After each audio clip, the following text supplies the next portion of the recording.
साला मेरा बेटा सब कब बड़ा होगा, सर का बोझ हटेगा।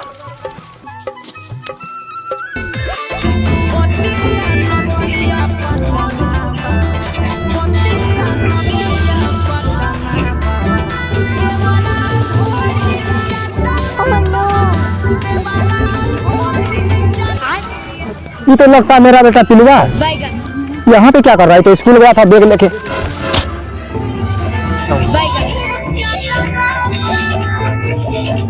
वीडियो फिल्म देख रहा है।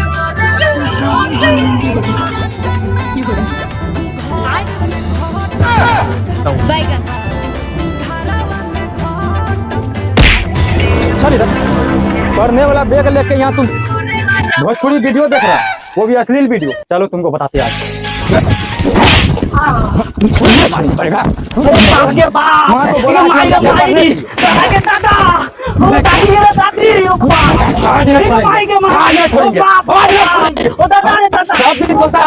पढ़ने के लिए जाते हो, पढ़ने के लिए करता देवरा धोड़ी चटना था। दुनिया का लोग साला चांद पे चला गया, तुम देवरा धोड़ी चटना फटका हुआ है। अरे पेलू भैया, बच्चा के छोड़ दो न तो मर जात। अरे साला, जैसन तोहर बेटा बिगड़ल बा वैसे हम अपनो बेटा के बिगाड़ दी। अरे साला ऐसे बदतमीज तरीका क्या बोलता है रे?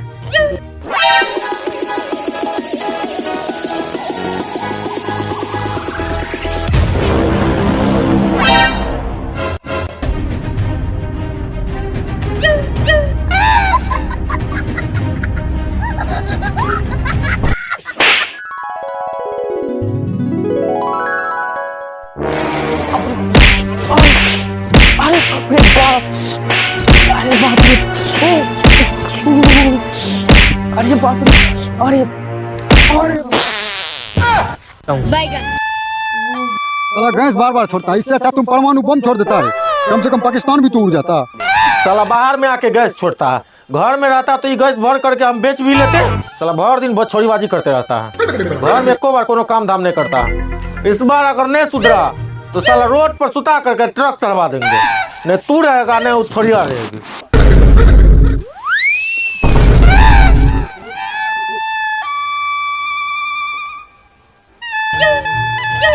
अरे आप अपना बारे में सोचिए ना, आपको जो दादा मार रहे थे दौड़ा दौड़ा के।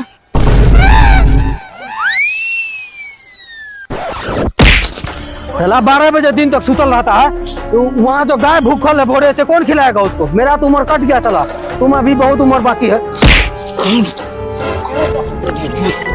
चलो उठो साला, बहुत दिन सुतल रहता है। बाबूजी हमको छोड़ दीजिए, हमसे गलती हो गया। साला तुम्हारा रोज का यही ड्रामा है, तुमको आज नहीं छोड़ेंगे, घिसा घिसा के मर देंगे साला आज तुमको। आज तुमको नहीं छोड़ेंगे साला।